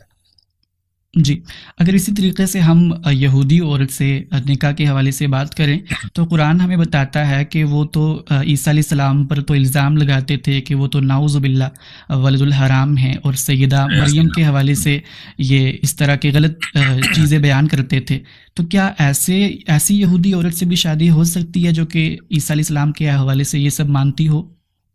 میں نے جیسے کہا کہ اگر کوئی شخص، کوئی خاتون گستاخی کرتی ہے، انبیاء کی شان میں گستاخی کرتی ہے اور علی الاعلان کرتی ہے، تو ایسی خواتین سے تو بالکل جائز نہیں ہونا چاہیے، جائز نہیں ہوگا. چونکہ یہ صرف مسئلہ سویلائزیشن کا نہیں ہے. جو عورت عملاً گستاخی کر رہی ہے وہ اپنے بچوں کو وہی سکھائے گی. لیکن اگر یہودی، آج بہت بڑی تعداد میں یہودی ہیں جن کا تعلق صرف یہ ہے کہ ہاں بھی وہ تورات کو مانتے ہیں اور سینیگوگ میں جاتے ہیں، باقی حضرت عیسیٰ کے تعلق سے ان کا کیا نظریہ ہے؟ بہت سو کا کوئی نظریہ نہیں ہے، اور بہت سو کا نظریہ یہ ہے کہ نہیں حضرت عیسیٰ بھی ٹھیک ہی تھے. ایک بڑی تعداد یہودیوں کی حضرت عیسیٰ کو وہ نہیں مانتی جو آپ کہہ رہے ہیں، یعنی انہوں نے اپنے آپ کو اپ گریڈ کرنے کی کوشش کی ہے. تو اگر اس طرح کی کوئی یہودیہ ہے جو گستاخی عملاً نہیں کرتی ہے، اعتقاداً کرتی ہو، آپ نے جو تقسیم کی ہے نا عقیدے والی گستاخی، عمل والی گستاخی، تو عقیدے والی گستاخی کر رہی ہے تو کرے، لیکن عملاً نہیں کرنی چاہیے، اس سے نکاح جائز نہیں ہوگا. یعنی کہ وہ اگر دل میں مانتی ہے کہ نعوذ باللہ عیسیٰ علیہ السلام ایسے ہیں تو ان سے شادی ہو سکتی ہے، لیکن بیان نہیں کرنا چاہیے اس کو. اگر وہ عملی طور پر گستاخی کر رہی ہے کسی بھی نبی کی تو اس سے نکاح جائز نہیں ہوگا. تو کیا یہ عملی طور پر گستاخی ہے کہ وہ دل میں مانتی ہے عیسیٰ علیہ السلام کے حوالے سے کہ وہ نعوذ باللہ ویسے تھے؟ نہیں، عمل ہے. عمل ہم اپنے اعضاء سے کرتے ہیں، اپنی زبان سے کرتے ہیں. دل میں اگر کوئی چیز ہے اس کا تعلق دل کا عمل تو ہو سکتا ہے، لیکن وہ ایک ایسی چیز ہے کہ جس کو صرف اللہ تعالیٰ جانتا ہے، کوئی دوسرا بندہ نہیں جان سکتا. جی، ایک اور چیز پلیز مجھے یہاں پر کنفرم کر دیں، یہ ڈاؤٹ بھی ہے ہماری کہ جو انجینئر صاحب نے اسٹیٹمنٹ دی تھی اس کے پورے کانٹیکسٹ کو ہم ختم کر دیتے ہیں، لیکن جو مسیحی عورت نبی الاسلام کو ویسا مانتی ہے جیسا انجینئر صاحب بتا رہے تھے، تو کیا وہ عقیدے کی حد تک رکھتی ہے؟ جیسے آپ نے یہ بتایا کہ وہ عملاً اس کا اظہار نہیں کرتی، تو کیا اس عورت سے شادی کی جا سکتی ہے اسلام میں؟ میں نے تو پہلے ہی کہہ دیا ہے کہ کسی بھی نبی کی عملی گستاخی کرنے والی عورت سے نکاح جائز نہیں ہوگا. اب اگر کوئی عورت اپنے دل میں کچھ چھپائے بیٹھی ہے تو اس کو آپ یعنی پتہ کیسے چلے گا کہ اس کا عقیدہ کیا ہے، سوائے اس کے کہ وہ مسیحیہ ہے؟ That's it. اور اس سے نکاح جائز ہے. لیکن میں نے ساتھ میں یہ بھی کہا کہ آج کا جو ماحول ہے کہ جس میں مظاہر اسلام، بالکل شاعر اسلام ختم ہو چکے ہیں، یہاں تک کہ بہت سے مسلم ملکوں میں شاعر اسلام کی کوئی پابندی نہیں ہے، تو ایسی عورت سے نکاح نہیں کیا جانا چاہیے. یہ بھی صحابہ کا ہی فتویٰ ہے، لیکن کیا جانا چاہیے. اور زنا میں فرق ہے، یعنی اس کو ہم زنا نہیں کہیں گے. جی جی، چلیں بہت شکریہ مفتی صاحب یہ چیز بھی ہمیں کنفرم کرنے کے لیے. اب آتے ہیں ہم کچھ اپنے پروگرام کے لاسٹ سیگمنٹ پر. اس میں آپ سے جاننا چاہوں گا کہ ابھی حال ہی میں افغانستان میں قانون سازی ہوئی جس پر بہت سے لوگ تنقید کر رہے ہیں، جس میں سب سے بڑی جو چیز ہائی لائٹ کی جا رہی ہے وہ یہ ہے کہ جو قانون سازی کی گئی ہے وہ سوسائٹی کو مختلف کیٹیگریز میں ڈیوائیڈ کر کی گئی ہے. یعنی کہ اگر کوئی مذہبی عالم جو ہے کوئی جرم کرتا ہے تو اسے یہ میری نظر سے نہیں گزرا. جائے گی. کسی نے پوسٹ ضرور کی، کہیں میں نے دیکھی کہ بھئی یہ تقسیم کی ہے، لیکن ڈیٹیل میں نے نہیں دیکھی. لیکن آپ مجھے بتائیں اگر ایسی کوئی بات ہے تو. جی جہاں تک میں نے یہ چیز اسٹڈی کی ہے وہ یہ ہے کہ مذہبی علماء کے لیے الگ سزائیں ہیں، اور جو سیاستدان ہیں ان کے لیے الگ سزائیں ہیں، اور جو عام لوگ ہیں ان کے لیے الگ سزائیں ہیں. ان کا کہنا یہ ہے کہ جو مذہبی علماء ہیں ان کو صرف وارن کرنا ہی انف ہے جرائم سے روکنے کے لیے، اور اس کے مقابلے میں جو عام الناس ہیں، یعنی اگر کوئی عالم جو ہے وہ زنا میں خدا نخواستہ ملوث ہو جائے، چوری میں ملوث ہو جائے، تو اس پہ کوئی سزا نہیں ہے. نہیں، تعزیراتی سزا کے حوالے سے انہوں نے یہ قانون سازی کی ہے. جی، یعنی حدود و قصاص سے ہٹ کر جو عام تعزیرات ہیں ان کے تعلق سے. تو مجھے تھوڑا سا دیکھنا پڑے گا، چونکہ میں نے صرف ایک پوسٹ اتنی ہی جتنی آپ نے کہی دیکھی ہے، لیکن میں نے وہاں کے قوانین جو ابھی پاس ہوئے ہیں ان کا تفصیلی جائزہ نہیں لیا، تفصیلی کیا اجمالی بھی جائزہ نہیں لیا. صرف ایک قانون جو میرے سامنے آیا وہ اس کے تعلق سے آیا، شان رسالت میں گستاخی یا توہین کے تعلق سے، کہ بھئی اس میں اگر توبہ کر لی تو اتنے سال کی، اور اگر دوبارہ کیا تو پھر سزائے موت ہے. میں سمجھتا ہوں کہ یہ ایک بہت بیلنسڈ قانون ہے. لیکن یہ جو تفریق والی بات کی ہے، یہ آپ دوسرے شخص ہیں جو مجھے بتا رہے ہیں، اور تفصیلات میرے سامنے نہیں ہیں. جب تک کہ میرے سامنے ان قوانین کی تفصیلات نہ ہو تو میں اس وقت تک کوئی کامنٹ نہیں کر سکتا. بالکل فیئر انف. انجینئر تو ہوں نہیں میں کہ کسی نے بتایا اور میں نے کامنٹ کر دیا. جی جی، مفتی صاحب ایک اور چیز کنفرم کر دیں کہ آپ نے اویس ربانی صاحب کے پروگرام میں یہ بات کی تھی کہ گستاخی کی سزا ظاہر پر دی جائے گی. ہاں، اور یہ بھی بتا دوں میں اویس ربانی صاحب ہی کے پروگرام میں گستاخی اور بے ادبی میں نے فرق کیا تھا. مجھے یاد آیا کہ انہی کے پروگرام میں آپ نے اگر دیکھا ہوگا تو یہ بات یاد رہی ہوگی. اب بولیں آپ. جی جی، سوری. لیکن اس پروگرام میں آپ نے معذرت کر دی تھی یہ کہنے سے کہ میں گستاخی کے حوالے سے اپنا موقف نہیں دوں گا، اسلامی نظریاتی کونسل جو فیصلہ سنائے گی وہی میرا موقف ہوگا. تبھی میں نے اسٹارٹنگ میں یہ سوال کیا تھا. جی، میں سوال عرض کر رہا تھا کہ گستاخی کے حوالے سے آپ نے کہا تھا کہ گستاخی کی سزا ظاہر پر دی جائے گی، لیکن اگر ہم باقی سزاؤں کو بھی دیکھیں، سب سے بڑی سزا جو قتل کی سزا ہے تو وہاں پر بھی انٹینشن کو ملحوظ خاطر رکھا جاتا ہے. جو قتل خطا ہے اس کے لیے الگ سزا ہے، اور جو جان بوجھ کر قتل کرنا ہے اس کے لیے الگ سزا ہے. تو یہاں پر آپ یہ کیسے کہہ سکتے ہیں کہ انٹینشن کو نہیں دیکھا جائے گا، صرف ظاہر کو دیکھا جائے گا؟ قتل خطا اور قتل عمد میں آپ جو فرق کرتے ہیں وہ نیت کی بنیاد پر کرتے ہیں، یا قتل کی بھی 3 طرح کے ہیں، قتل عمد، قتل شبہ عمد اور قتل خطا، یا ہتھیار کی بنیاد پہ کرتے ہیں؟ یہ تو آپ بہتر بتا سکتے ہیں. ایک آدمی نے ایک کلوز پراکسیمیٹی پہ گولی چلا دی، بندوق ہے اس کے پاس، سامنے والے کے گولی چلا دی. کلوز پراکسیمیٹی کہہ رہا ہوں، ایک ہے بہت دور، وہ سمجھ رہا تھا کہ ہرن ہے، اور بہت دور کہیں کچھ اس کو لگا کہ شاید ہرن ہے، اور اس نے گولی چلائی اور وہ بندہ نکلا انسان. یہ قتل خطا. یعنی اس میں اس کو کہنے کی بھی ضرورت نہیں ہے. اگر وہ ثابت کر دے کہ بھائی میں تو ہرن کا شکار کرنے کے لیے گیا تھا، ہرن کو مارا تھا، یہ بندہ کہاں سے آیا، بس ہو گیا کافی. اب دل تو چیر کر کوئی دیکھنے سے رہا. لیکن اگر مان لیجئے وہ کلوز پراکسیمیٹی میں ہے اور وہاں سے اس نے گولی چلائی تو اب اس کو قتل خطا نہیں کہا جائے گا. وہ کہے گا نہیں یہ غلطی سے ہو گیا، نہیں میں تو اس کو ہرن سمجھ رہا تھا. بھائی 20 فٹ کے اوپر بندہ ہے تو اس کو ہرن کیسے سمجھ رہا تھا؟ تو اب یہاں نیت نہیں دیکھی جائے گی، ہتھیار دیکھا جائے گا. ہتھیار دلیل بنے گا کہ اس بندے کی نیت کیا تھی. ورنہ تو ہر قاتل یہ کہے کہ میری نیت تو اصلاح تھی معاشرے کی، میں تو اس کو پیار کر رہا تھا، وہ تو گولی لگ گئی اس کے، تو کوئی بھی قاتل اس کو آپ کبھی سزا ہی نہیں دے پائیں گے. تو یہاں پر جو فیصلہ ہوتا ہے وہ ہتھیار کی بنیاد پر ہوتا ہے. تو یہ جو قیاس آپ نے کیا یہ قیاس غلط ہے. اب آ جائیں گستاخی کے اوپر. ایک آدمی اگر گستاخی کرتا ہے اور ظاہری طور پر، تو ہر گستاخ جو دل سے بھی گستاخی کر رہا ہوگا جب اس کو سزا دی جائے گی نا تو وہ یہ کہے گا میری تو نیت کچھ اور تھی، وہ غلطی سے ہو گیا. تو پھر تو لا اینڈ آرڈر کبھی بھی مینٹین ہو ہی نہیں پائے گا. تو یہ دیکھا جائے گا نا کہ اس کی یعنی اس نے واقعی ظاہراً گستاخی کی ہے یا اس نے گستاخی نہیں کی ہے. دل میں اس کا اعتقاد ہے، دل میں کچھ بھی ہو اس کے اوپر کوئی سزا نہیں ہے. لیکن اگر زبان سے اس نے کہا ہے اور یا لکھ دیا ہے، اس نے کوئی بات لکھ دی ہے گستاخی والی، تو آبویسلی اس کے اوپر سزا جاری ہوگی. لیکن میں نے ابھی جیسے کہا کہ افغانستان کے تعلق سے جو قوانین آئے ہیں, جو صرف وہ ایک قانون میں نے پڑھا, 2-3 اور قوانین میرے ذہن میں اس وقت نہیں ہے, لیکن وہ والا قانون چونکہ آئی کیچی تھا کہ ہاں یہ انہوں نے ایک نئی بات نکالی ہے, اور اس کی وجہ یہ ہے کہ اس میں توہین رسالت والے مسئلے میں کہ اگر کوئی شخص توبہ کر لیتا ہے تو اس کو پھر اتنے سال کی سزا ہے, شاید 2 سال کی سزا ہے یا 6 سال کی, میرے ذہن میں نہیں ہے. لیکن اگر وہ دوبارہ پھر اگر یہ حرکت کرتا ہے تو اس کا مطلب یہ ہے, اب یہ ثابت ہو گیا کہ یہ آدمی گستاخ ہے, جبھی تو ریپیٹ کر رہا ہے نا. پہلی آپ نے ایک مرتبہ بینیفٹ آف ڈاؤٹ دے سکتے ہیں, دوبارہ تو نہیں دیں گے. تو اب انہوں نے اس کو سزائے موت بھی نہیں دی, اور معاملے کی سنگینیت کو اس طرح باقی رکھا کہ ویسے ہی نہیں چھوڑ دیا, بلکہ کچھ نہ کچھ سزا بھی دی, اور اس کے بعد پھر دوبارہ اگر وہ یہ حرکت کرے گا تو سزائے موت. آئی تھنک یہ بہت بیلنس قانون ہے. جی مفتی صاحب, ایک جو آپ نے یہ بات کی تھی کہ اگر ہم نیت کو دیکھیں تو وہ تو سزا کے ٹائم پہ جو ہے وہ مجرم بھی, گستاخ جو اصل میں ہوگا وہ بھی معافی مانگ لے گا اور وہ کہے گا کہ میری نیت گستاخی کی نہیں تھی. تو یہاں پر اگر ہم اس کو تھوڑا اور اس کی تحلیل کریں, ایک تو یہ ہے کہ جو عام گستاخ ہیں جن کا پورا ٹریک ریکارڈ ہی ایسا ہے کہ وہ گستاخی کرتے ہیں, لیکن اگر کسی کی بات میں, کسی کی کنٹروورشل سٹیٹمنٹ میں کوئی ابہام ہے اور خاص کر وہ مذہبی اسکالر ہے, تو کیا ایسی صورتحال کے اندر بھی صرف ظاہر کی بنیاد پر اس کو مطلب گرفتار, یعنی آپ اپنے استاد کے دفاع میں پورا زور لگا کر میری زبان سے یہ کہلوانا چاہتے ہیں کہ 295C غلط لگا؟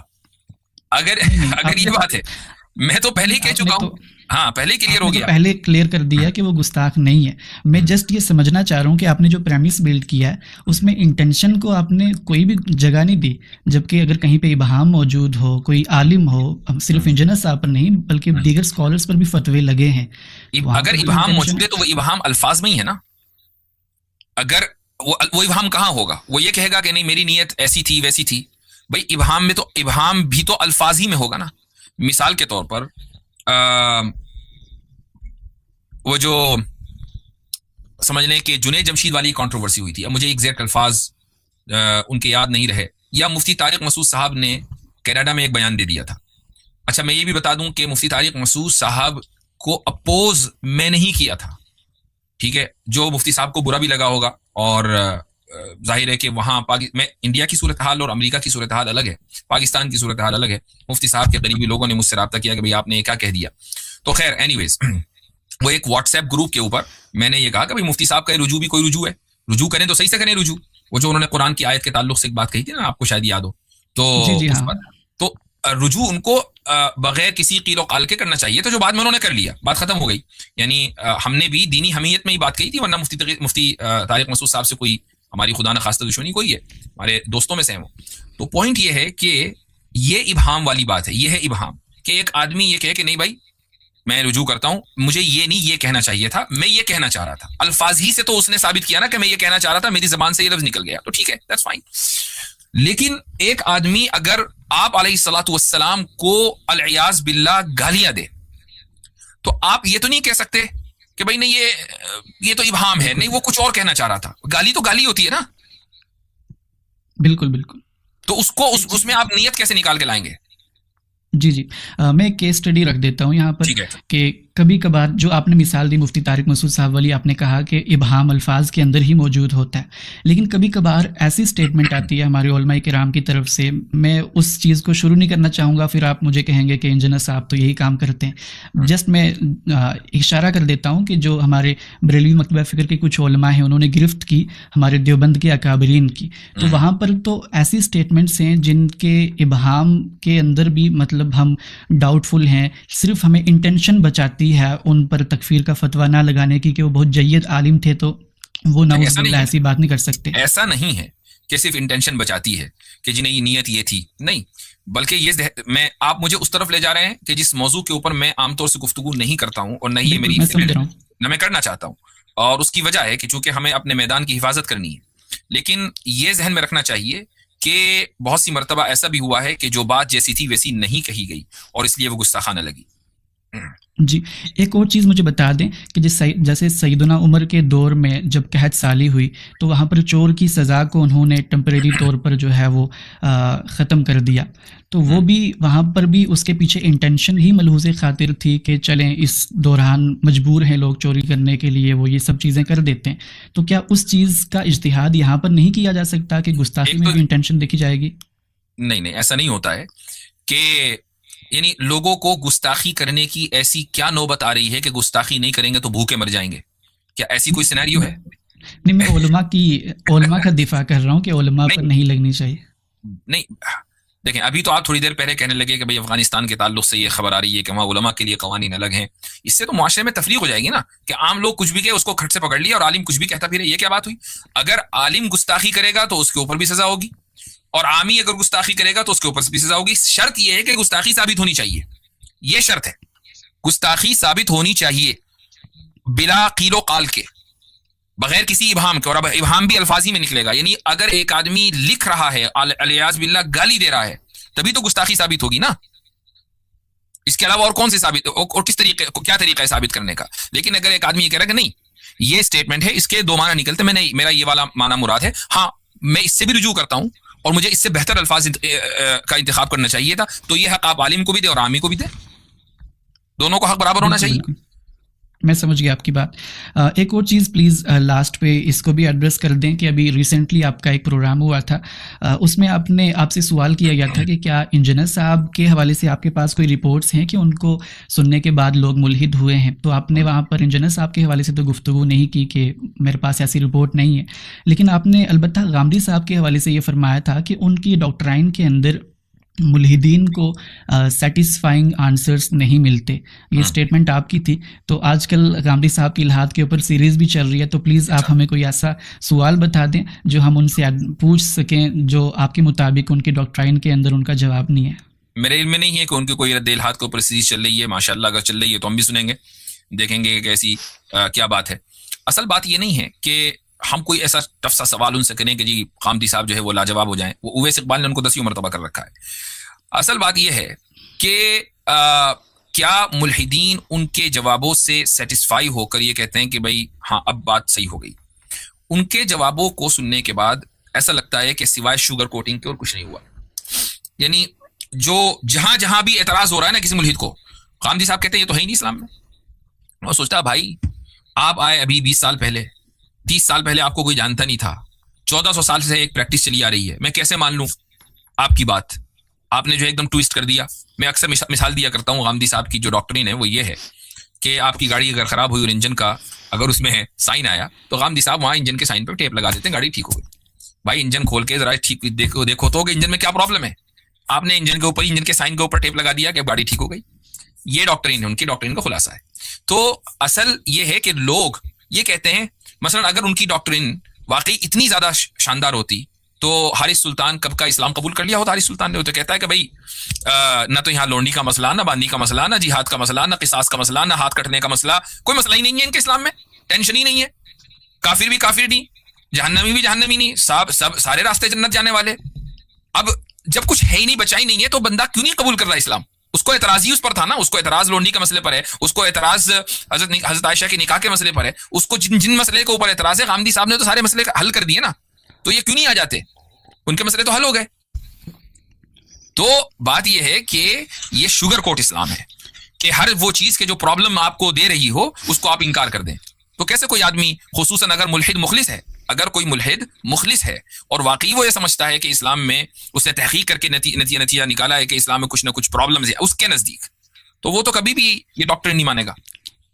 جی مان چکا ہوتا تو وہ استقبال مان چکا ہوتا. 60 ایپیسوڈ کیے اس نے. جی مفتی صاحب، آپ نے بڑی خطرناک بات یہ کی کہ اویس اقبال صاحب نے غامدی صاحب کو لاجواب کر دیا، جبکہ میں نے بھی وہ ڈیبیٹس دیکھی ہیں. میں نے نہیں کہا، وہ اویس اقبال خود کہتا ہے. جی میں نے اویس اقبال کی بات نقل کی ہے. جی وہ تو خیر کیسر راجہ صاحب کے حوالے سے بھی دعویٰ کرتے ہیں. اب وہ اس نے میرے ساتھ ڈیبیٹ میں یہ کہا کہ غامدی صاحب اس کا جواب نہیں دے پائے. اس پر میں نے کیا کہا تھا، بھائی وہ نہ دے پائے ہوں گے میں دے دیتا ہوں. وہ تو پبلکلی کہا نا اس نے. ہاں تو وہ اس حوالے سے میں کہہ رہا ہوں. لیکن ان کی ڈیبیٹس ہم نے بھی دیکھی ہیں غامدی صاحب کی. ہم جو ہیں وہ سیٹسفائیڈ ہو جاتے ہیں ان کے استدلال سے. میں خود بہت سی ایسی ڈاؤٹس تھی جو کہ آپ کی ویڈیوز دیکھنے کی وجہ سے بھی اور غامدی صاحب کا کنٹینٹ سننے کی وجہ سے بھی ہمارا ایمان مضبوط ہوا. تو آپ نے یہ کہا کہ حارث سلطان نے ابھی تک اسلام قبول نہیں کیا، تو وہ تو ہمیشہ یہی ریزن دیتا ہے کہ میجورٹی لوگ تو ان کے ساتھ ہیں ہی نہیں. ہاں میں وہی کہہ رہا ہوں، ورنہ ایسا نہیں ہے کہ وہ میری بات سن کے حارث سلطان نے اسلام قبول کر لیا، یا میں اس وقت اپنے آپ کو حق پر مانوں گا جب سارے ملاحدہ میری بات سن کر اسلام قبول کر لیں گے. اسلام قبول کرنا یا کسی کا ہدایت پر آنا، یہ تو اللہ تعالیٰ کی توفیق کی بات ہے. جس کو اللہ تعالیٰ توفیق دے وہ اسلام میں داخل ہوگا، جس کو نہیں دے گا وہ نہیں، چاہے کتنی ہی بات حق کی اس کے سامنے پہنچ جائے. اصل بات یہ ہے کہ ملحدین غامدی صاحب کے نیریٹو اور ان کے ورلڈ ویو کو سننے کے بعد کیا یہ کہتے ہیں کہ ہاں جی اب بات سمجھ میں آ گئی لیکن ہم ماننے کے نہیں، یا یہ کہتے ہیں کہ بھائی آپ کدھر کی بات کر رہے ہیں، آپ نے ویل اینڈ گڈ کر دیا ہر چیز کو، جو پرابلمز ہیں ان کو اگنور کر دیا، یہ سارے مسلمان دیکھو شروع سے لے کر آخر تک کے آج تک کے کیا مانتے آ رہے ہیں، آپ تو 20 سال پہلے آئے ہیں. تو اصل بات یہ ہے کہ کیا واقعی 20 سال پہلے اسلام کو کوئی سمجھ نہیں پا رہا تھا اور اچانک 20 سال پہلے ایک بندہ آیا اس نے کہا کہ نہیں جی اسلام میں تو یہ ساری چیزیں ہیں وہ تو ہے ہی نہیں جو 1400 سال سے لوگ سمجھ رہے تھے. یہ جو طریقہ ہے نا یہ مناسب نہیں ہے. جی جی آپ نے ایک اور لائف آپ خود جو ہے جب حسن الیاس صاحب کی اسٹریم کرتے ہیں اپنے چینل کے اوپر تو آپ بھی تو کن لوگوں کو دعوت دیتے ہیں کہ بھائی آرتھوڈاکس مسلم آ جائیں. آپ نے لکھا ہے نا آرتھوڈاکس مسلم آ جائیں بھائی، ہے نا. یہ آرتھوڈاکسی کیا ہے؟ روایت. آپ کا لفظ ہے، یہ حسن الیاس کا لفظ نہیں ہے، یہ آپ نے لکھا ہے. تو آرتھوڈاکسی کیا چیز ہے؟ یہی کیسر راجہ صاحب ایکسپلین کرتے ہیں کہ جو روایتی مسلمان ہیں انہیں کے لیے وہ آرتھوڈاکس اسلام کا لفظ استعمال کرتے ہیں. اس کے اپوزٹ میں کیا ہے؟ اس کے اپوزٹ میں تو آرتھوڈاکس کا اپوزٹ کیا ہوتا ہے؟ ماڈرنسٹ ہو سکتا ہے. ماڈرنسٹ ہو سکتا ہے، ٹھیک ہے. تو آپ نے بالکل صحیح کہا. آپ یہ کہہ رہے ہیں حسن صاحب کو بلا کے کہ بھائی یہ تو ماڈرنسٹ بندہ ہے. اچھا جدیدیت جو ہے وہ اسلام کی نشت ثانیہ نہیں ہے، یہ یورپ کی نشت ثانیہ ہے. جدیدیت جو ہے یورپ سے چلی ہے اور یورپ نے جب نشت ثانیہ کی تو عیسائیت کی پوری شریعت کو انہوں نے یک قلم کینسل کر دیا. غلام باندی کا نظام عیسائیت میں بھی تھا، ٹھیک ہے. تعدد ازواج عیسائیوں کے یہاں بھی تھی. ہر چیز کو انہوں نے کینسل کر کے کہا کہ بھائی اب ہم ماڈرن ہو گئے ہیں، اب ہم پروگریسو ہو گئے ہیں، بس عیسائیت ہمارے یہاں اتنی رہ گئی کہ ہم اللہ کو مان لیں اور اللہ کو بھی ایک کو 3 مانے، 3 کو 1 مانے وغیرہ وغیرہ، بس اتنے عیسائی ہیں. باقی ہم شریعت حضرت عیسیٰ کی شریعت کو نہیں مانتے. آپ ان غامدی صاحب کو یا ان کے داماد کو خود ہی کہہ رہے ہیں کہ یہ جدیدیت کے ترجمان ہیں اور باقی امت مسلمہ کو آپ آرتھوڈاکس بول رہے ہیں. یہ تو آپ کے الفاظ ہوئے. میرا تو کانٹیکس مزید خیر اور تھا کچھ، لیکن وہ خود کو جدیدیت اور اس طرح کی چیزوں سے لیبل نہیں کرتے. بہرحال وہ نہیں کریں گے، یہ میں اور آپ جیسے عام لوگ کریں گے جن کو پتا ہے کہ ہو کیا رہا ہے. آپ ہی نے لیبل کیا ہے. جی چلیں ایک چیز مجھے اور کلیئر کر دیں کہ ایک لائیو سیشن کے اندر آپ نے یہ کہا تھا کہ اویس اقبال غامدی صاحب کے ساتھ ڈیبیٹ کرتے رہے اور اویس اقبال کو نکال ہی دیا، بالکل غامدی صاحب نے آؤٹ کر دیا. اس طرح سے تو آپ پر بھی کوئی اعتراض کر سکتا ہے کہ آپ کی بھی ڈیبیٹس ہوئی ہیں. آپ کی حارث سلطان کے ساتھ تو میرے خیال سے نہیں ہوئی، لیکن اویس اقبال صاحب کے ساتھ ہوئی ہیں. کیسر راجہ صاحب کی بھی ہوئی ہے حارث سلطان کے ساتھ. تو وہ آپ کی بات سن کر بھی کوئی ایمان نہیں لے آئے تو پھر یہ گلا پھر میں تو پہلے ہی کہہ چکا ہوں کہ ایمان لانا معیار نہیں ہے، یہ تو اللہ تعالیٰ کی توفیق سے ہوتا ہے. میں نے ابھی 2-3 منٹ پہلے یہ بات واضح کی ہے کہ غامدی صاحب کے اوپر ملحدوں کا اعتراض یہ نہیں ہے کہ آپ نے بہت اچھا زبردست کر دیا، اب ہمارے سارے مسائل کلیئر ہو گئے. یہ ہے کہ بھائی آپ کدھر سے رہو، ہو آر یو، ادھر دیکھو ساری امت مسلمہ کو کدھر کھڑی ہے. ہمارے اعتراض تو باقی ہیں، ٹھیک ہے. اس لیے وہ غامدی صاحب کے جو شوگر کوٹڈ اسلام ہے اس کو بائی نہیں کرتے ہیں. That's what I am trying to say. رہی یہ بات ڈیبیٹ میں کسی کا پلڑا بھاری ہو سکتا ہے، کسی کا کمزور ہو سکتا ہے، یہ تو دن رات چلتا ہی رہتا ہے. اس کا تعلق اگر مان لیجئے کل کو کسی کی ڈیبیٹ کسی مسلمان عالم کی کسی غیر مسلم سے ہو اور مان لے خدا نخواستہ وہ مسلمان عالم کسی وجہ سے کمزور ہو جائے تو اس کا مطلب یہ کہ اسلام کا موقف کمزور ہو گیا؟ نہیں. بالکل یعنی کہ آپ اس کو ایسا اصول نہیں بیان کر رہے کہ اگر کسی شخص سے ڈیبیٹ کرنے کے بعد حارث سلطان یا پھر اویس اقبال مسلمان نہیں ہوا تو اس کی ڈاکٹرائن کے اندر کچھ کمزوری ہے. قطعاً نہیں، میں یہ اصول مانتا ہی نہیں ہوں. میں یہ ایمان لانا، ہدایت پر آنا یہ خدا تعالیٰ کی توفیق سے. ورنہ اب آپ دیکھ لیں مفتی شمائل صاحب والی ڈیبیٹ ہوئی تو اب اگر یہ اصول ہم مانیں تو پھر تو جاوید اختر کو وہیں کلمہ پڑھ لینا چاہیے تھا بھائی، تبھی ہم مانیں گے کہ ڈیبیٹ کامیاب ہے. ایسا نہیں ہے. ڈیبیٹ جو ہوتی ہے ہم لوگ جو ڈیبیٹ کرتے ہیں ملحدوں سے کرتے ہیں، غیر مسلموں سے کرتے ہیں، ہمارے ذہن میں یہ ضرور ہوتا ہے کہ خدا تعالیٰ سامنے والے کو ہدایت دے، دعا ضرور مانگتے ہیں. لیکن بہت سارے آبجیکٹیوز میں ایک آبجیکٹیو یہ بھی ہوتا ہے کہ اس ڈیبیٹ کو سننے والے جو مسلمان ہیں ان کا ایمان مضبوط ہو، مسلمانوں کا ایمان مضبوط ہو، اس لیے بھی ڈیبیٹ کی جاتی ہے. بالکل بہت شکریہ مفتی صاحب. وقت بھی ہمارا ختم ہو چکا ہے، میرے سوالات بھی ختم ہیں، لیکن آخر میں جاننا چاہوں گا کہ اس پروگرام کرنے سے پہلے آپ نے پہلے ہی سوال پر مجھے ٹوک دیا اور ایک انگیجمنٹ ہونے کی کوشش تھی آپ کی طرف سے، تو کیا ارادہ تھا آپ کا آج کے پروگرام کو لے کر؟ میرا ارادہ آپ کو ایکسپوز کرنا تھا. نہیں ایسا نہیں ہے. میں کوئی تیاری کر کے تو آیا نہیں، اور نہ میں نے آپ سے پوچھا کہ آپ مجھ سے کیا سوال کریں گے. کوئی میں نے آپ سے سوالات مانگے ہوں، کچھ نہیں. وہ انجینئر صاحب مانگتے، میں نہیں مانگتا. ہمارے یہاں تو یہ ہے کہ بھائی جو آ جائے سوال کر لے، تو بس جو ذہن میں آیا وہ میں نے آپ سے کر لیا. باقی ایک دو باتوں کا جو آپ کا میں نے حوالہ دیا وہ اس لیے کہ آپ کا چینل کبھی کبھی سامنے آ جاتا ہے، جو چیزیں آتی رہتی ہیں پاپ اپ ہوتی ہیں اس الگوریتم کی وجہ سے، تو اس لیے وہ چیزیں آ جاتی ہیں، وہ ذہن میں آ گئیں. باقی ارادہ صرف آپ سے انگیجمنٹ تھا، ارادہ صرف یہ تھا کہ آپ سے گفتگو ہو، چونکہ تقریباً 2 سال سے آپ کہہ رہے تھے اور مجھے ہی وقت نہیں مل پا رہا تھا، تو آپ کے آڈینس تک ہماری بات پہنچ جائے. That's it. جی، لیکن ایک چیز میں نے نوٹس کی کہ میں تو چلیں بہت سادہ اسٹوڈنٹ ہوں انجینئر صاحب کا یا پھر باقی سب غامدی صاحب کا، لیکن آپ کے حوالے سے آپ کے ذہن کے اندر شاید یہ تاثر بن چکا ہے کہ انجینئر صاحب کے اسٹوڈنٹس تو بڑے بدتمیز ہوں گے، اور اسی وجہ سے آپ نے بھی مجھے اسٹارٹنگ میں اسی طرح سے پش کرنے کی کوشش کی. نہیں، آپ کو ہم نے کبھی بدتمیز نہیں کہا. آپ ماشاء اللہ بہت نستعلیق قسم کے انسان ہیں. میں نے کوئی پش نہیں کیا. اصل یہ کہ کچھ اتمام حجت کے اوپر میں نے آپ کی زبان سے کچھ نکلوانا چاہا، اور جو آپ جانتے ہیں لیکن آپ وہ کہنا نہیں چاہ رہے تھے، لیکن چلو کوئی بات نہیں ہے. تو اس کا تعلق اس سے نہیں ہے کہ آپ اپنا ڈیفینس کریں کہ نہیں میں تو ایسا نہیں ہوں، میں تو ویسا نہیں ہوں. دیکھیں، یہ بات ضرور ہے کہ انجینئر نے نوجوانوں کی ایک نسل کو بدتمیز بنایا ہے، یہ بات ضرور ہے، لیکن ہر نوجوان کو بدتمیز بنایا ہے ایسا نہیں ہے. بعض مرتبہ گھر کی تربیت ایک انسان کو محفوظ کر لیتی ہے. آپ کی گھر کی تربیت نے آپ کو محفوظ رکھا ہے. جی، اور میں یہاں پر پھر سے یہ چیز کہنا چاہوں گا کہ اگر میں آج آپ کے ساتھ پروگرام کر رہا ہوں، میرے لیے فخر کی بات ہے یہ، لیکن وہ بھی انجینئر صاحب کی وجہ سے کر رہا ہوں، کیونکہ انہوں نے مجھے فرقہ واریت سے باہر نکالا. ورنہ مجھے یاد ہے کہ میں بچپن میں ایک دفعہ نماز پڑھنے کے لیے گیا تھا. میں بریلوی مکتبہ فکر سے تعلق رکھتا تھا، لیکن مجھے جب علم ہوا کہ وہ دیوبندی امام ہیں تو میری بہت بدبختی ہوئی کہ میں وہاں سے واپس آ گیا مسجد سے، میں نے نماز ادا نہیں کی. تو اس فرقہ واریت سے مجھے انجینئر صاحب نے ہی باہر نکالا ہے. تو اس والی فرقہ واریت سے ہم کب کے نکل چکے؟ آپ تو خیر جلدی پیدا ہوئے تھے، ہم تو ابھی نہیں، ہمارے بڑے بھی نکل چکے. جی، بہت اچھی بات. جی، تو جہاں پر بہت سی چیزیں نیگیٹو آپ بتاتے ہیں انجینئر صاحب کے بارے میں، تو کچھ ایک چیزیں ہمارے لیے پازیٹیو بھی ہیں.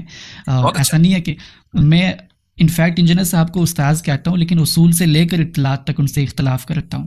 یہ بات آپ کے لیے حیران کن ہوگی، تو اختلافات کے بعد بھی ہم ایک دوسرے کی رسپیکٹ کرتے ہیں. اور میں نے آپ کو بھی اسی وجہ سے انوائٹ کیا تھا، اگرچہ کہ آپ نے بہت سی اسٹیٹمنٹس دی تھی ہمارے حوالے سے، لیکن تب بھی میں نے اعلیٰ ظرفی دکھاتے ہوئے آپ کو انوائٹ کیا، اور بہت شکریہ آپ کا ہمیں جوائن کرنے کے لیے. اور بہت اچھا لگا آپ سے گفتگو کر کے. میں آپ سے اجازت چاہوں گا. السلام علیکم. بارک اللہ فیکم. السلام علیکم ورحمۃ اللہ وبرکاتہ.